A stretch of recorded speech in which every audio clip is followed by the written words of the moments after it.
I have always maintained on this platform that in politics, nothing happens out of mere coincidence, and that everything in politics is normally well planned, well scripted, and executed to achieve specific political objectives. There are no coincidences in politics.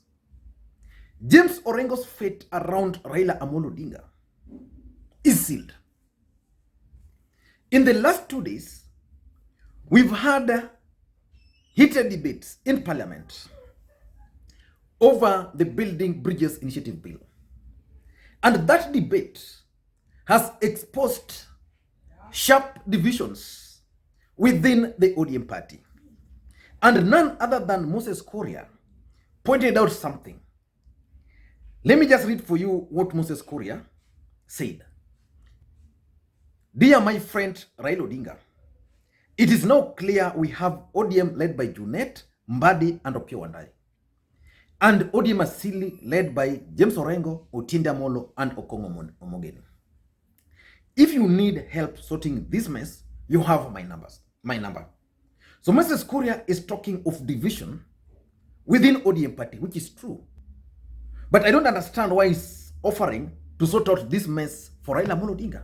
Because one thing we know for sure is that Moses Kuria could not even sort out the divisions in Jubilee Party, and President Uhuru Kenyatta kicked Moses Kuria and his group out of Jubilee Party, and he did nothing. And if he could not do anything, how can he now purport that he has the ability to to help or to sort Raila Odinga out? But that's not the issue. In this video today, I want to explain to you guys why James Orengo's fate around Raila Odinga is sealed. But before we do that, if you're watching this channel for the first time, please just take a second now, click subscribe button. And to the subscribers, I hope you guys are going to enjoy this particular video and just give it a thumbs up so that YouTube can actually send it to more people. Now let us get back to serious business. Why do I say that James Orengo's fate around Raila Odinga is sealed? Why am I saying so? I'm saying so because in politics, nothing happens out of mere coincidence. Dennis Onyango and Winnie Odinga posted some things yesterday. And because I have a political eye, I can tell you that what Dennis Onyango posted and the comment by Winnie Odinga, which was just as a by the way, points to James Orengo as a man who is now not wanted around Raila Odinga. Dennis Onyango is Raila Odinga's spokesperson, which means Dennis Onyango cannot just speak without the approval of Raila Odinga. When Dennis Onyango speaks, anybody can interpret it to mean the position or the stand of Raila Odinga. Winnie Odinga is Raila Odinga's daughter. Probably she's not speaking on behalf of Raila Odinga, but her statements also have some weight. Let me take you to a post, to a comment which Winnie Odinga made. A very simple, honest statement. Very simple, honest statement. The Standard newspaper had tweeted about quote Bas Orengo from representing graft suspects. So this is what the Standard stated. Senators and MPs who are lawyers have been barred from representing government officials facing graft cases, according to a landmark ruling delivered by Mombasa High Court.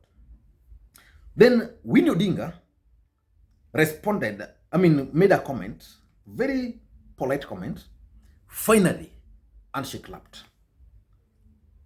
James Orengo has always represented Raila Odinga in courts for a long time.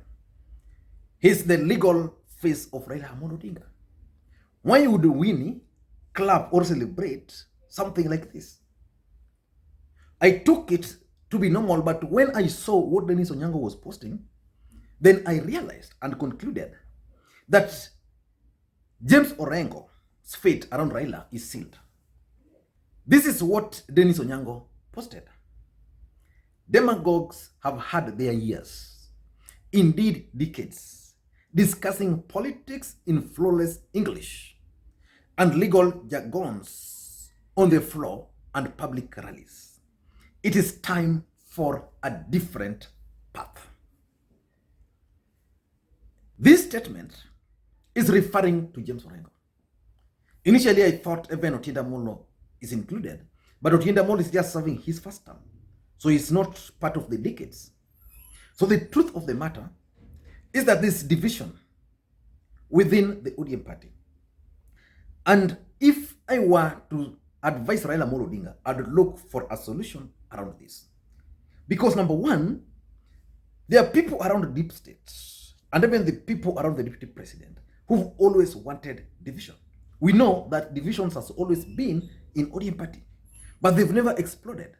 Someone has been waiting for that particular moment. So Raila Odinga should actually rein on his team. He should call Orengo, he should call Badi, he should call Junet, he should call Wandai, he should call Otienda Molo and discuss.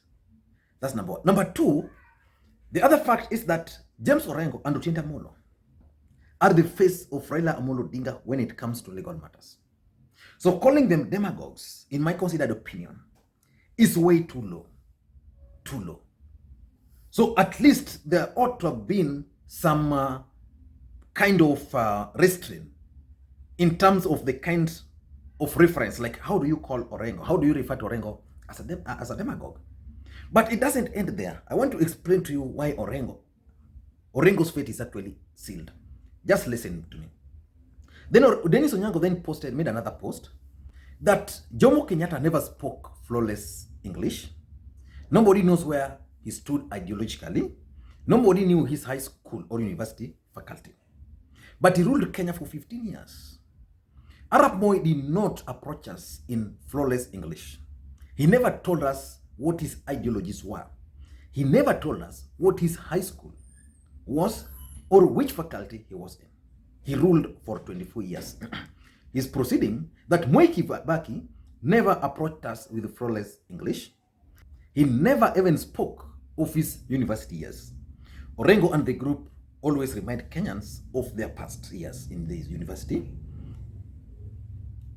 He was known as a coward. He did his 10 years. Uhuru Kenyatta never approached us with flawless English. He has never shared with us his ideology or university faculty or university years. He is approaching his 10th year. There is a pattern to all this. Enough of English faculty and demagoguery. Again, Dennis Onyango is referring to James Orengo. But James Orengo and Raila Odinga have had a long history. James Orengo first contested for the Ugenya parliamentary seat in 1980. That's when he was first elected. Raila Odinga was James Orengo campaign manager during that time. As a matter of fact, Raila and Orengo and other young thugs teamed up against Jaramogi Oginga Odinga at that time and managed to win because Jaramogi Oginga Odinga wanted Matthew Segutu, who was a known figure, a former member of parliament of that constituency and a former cabinet minister. But Orengo and Raila teamed up and ganged up against Jaramogi. Then it ended there. Then the multipartyism came up and the clamor for multipartyism started. Orengo or Raila, some of them had to go to exile. Then in 1992, James Orengo was elected as a member of parliament on a Ford Kenya ticket. Again, in 1997, he was elected. In 2002, because again, remember in 1997, Raila Odinga, after that election, Raila Odinga formed his NDP. They had a merger with KANU. Orengo then contested for the Ugenya parliamentary seat and also for the presidency on SDP ticket. He was defeated. And Orengo was defeated. And then in 2007, Orengo made a comeback to parliament, again via ODM party. In 2013 and 2017, James Orengo was actually elected as a senator for Siaya without even a single poster. But something happened because people have been asking, why is Orengo, Nyong'o, who opposed Raila Odinga, so loyal to them, to Raila Odinga? Raila Odinga did something to James Orengo. In 2007, Mwanga was actually defeating James Orengo. Raila Odinga never went to campaign for Orengo until last time. Orengo could not even step in some areas in Ugenya. So one day, Raila Odinga went, I think the final days of the elections, Raila Odinga went to Ugenya to campaign for Orengo. And that's how he subdued Orengo. So he went there, people started listening to Orengo the same day, and Orengo from that time swore, because Raila convinced them that he needed Orengo was going to help him. So from that time up to now, Orengo has been walking under the shadows of Raila Odinga. During the Ford Kenya time, Jaramogi actually wanted Orengo to be the leader. He wanted to leave the Luos in the hands of Orengo. And because leadership is normally grabbed, Raila Odinga decided to grab it. So you can trace the enmity from that particular time. But these guys have been working very closely in 2007 until Evan Orengo was part of the Anan team, 2013 and 2017.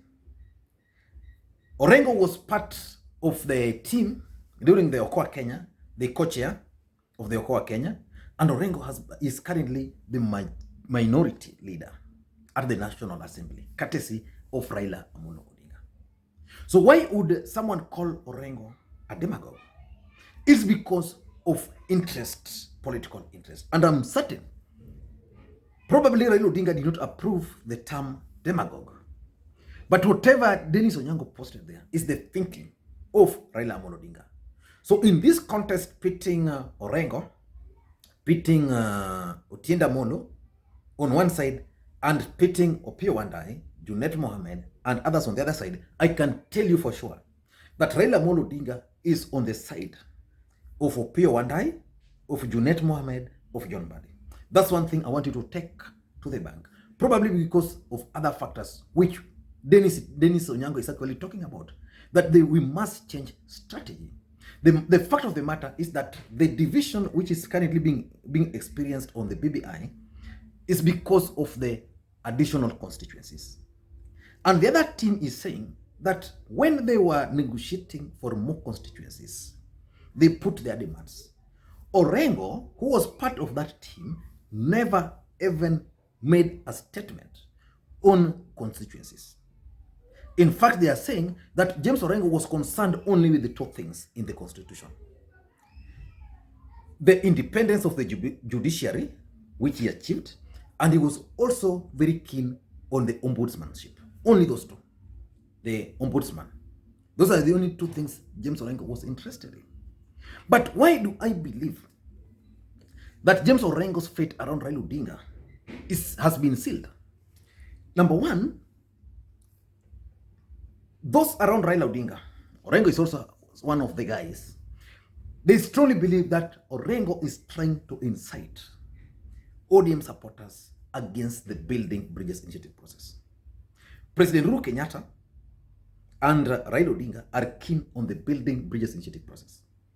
You remember Martha Koome was just appointed the Chief Justice the other day. The name has already been submitted to Parliament and probably is going to clear way for the BBI.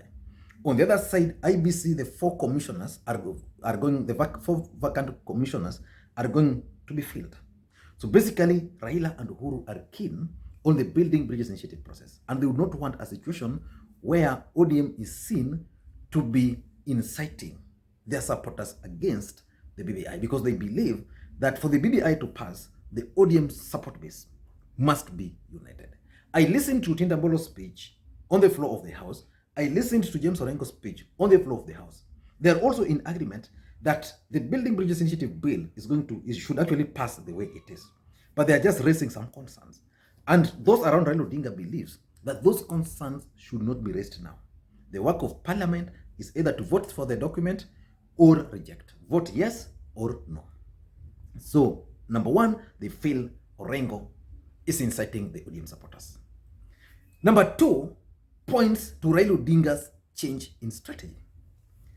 Those who've been following Raila Odinga's politics for a long time are actually shocked with Raila Odinga's latest strategy.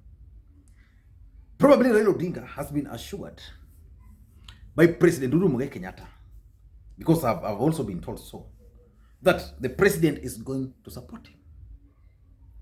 And therefore, Raila Odinga has decided that if the president is going to support him, then he must do things the way the president wants. And I've always maintained on this platform, and I'm saying that Raila Odinga will only be on the ballot if President Uhuru Kenyatta is going to support him. If the president is not going to support Raila Odinga, forget about Raila Odinga being on the ballot. So Raila Odinga has been assured that the president is going to support him. But they need to pass this BBI, because Uhuru Kenyatta believes that Mount Kenya region might not produce another president in the near future. Maybe later, but not in the near future. So he wants to leave a situation where even if Mount Kenya are not in leadership, then at least they are in safe hands. And that safe hands is Raila Odinga, who is going to serve for one term, and then probably they'll plan the next president of the Republic of Kenya. And as that's happening, Mount Kenya will be able to be comfortable even without the presidency. Remember, even Luland has really suffered. And that's why they're even saying that despite the fact that we are going to get a few constituencies, let those few constituencies be, as long as more money is coming through devolution, even if Raila Odinga doesn't become the president. So number two is the fact that Raila Odinga has changed strategy. He's no longer going to talk big. He's no longer going to talk about reforms. Raila Odinga is no longer going to talk about ideology, because he has talked about all those from 1997 up to now. Number three is Raila Odinga's commitment to the Building Bridges Initiative process. Raila Odinga is committed to BBI. Anything which is going to stand on Raila Odinga's way to BBI, I don't think Raila is going to allow.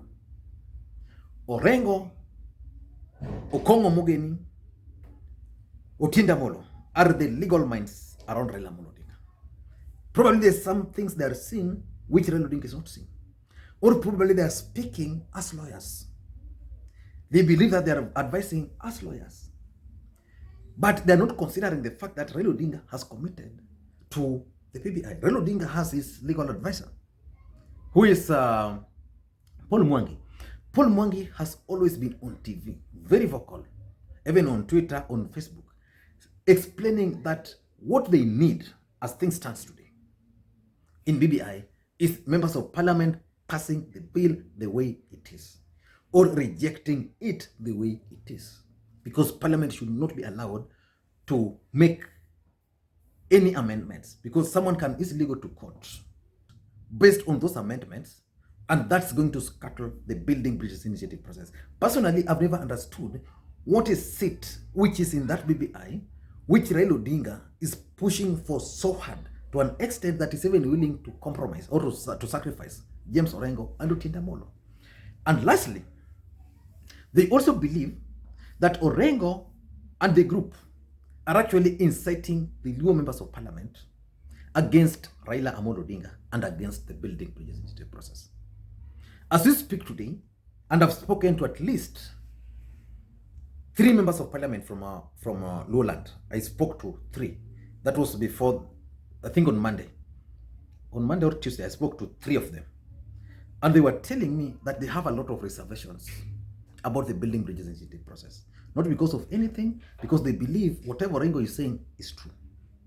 So probably James Orengo has convinced them that this bill is bad. And of course, you all understand that even ordinary Luo in the villages are not very happy that Migori and Homa Bay did not get a constituency.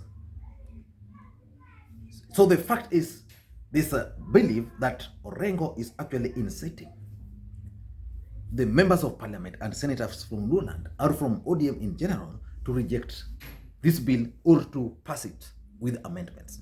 And passing the bill with amendment would mean someone can easily go to court to challenge the BBI process. Thank you guys. I don't know what you think, but from where I am right here, I can assure you and I can tell you one thing for sure. The fate of James Orengo around Raila Odinga as at now is sealed. I don't know how James Orengo is going to make a comeback to Raila Odinga. I've been told by someone that Orengo was elected in 2013, was elected in 2017, unopposed, and because of that, he believes that he has people, while in real sense, he was just elected on the account that people believed that he was going to help Raila Odinga. Thank you guys, and please may you have a good day.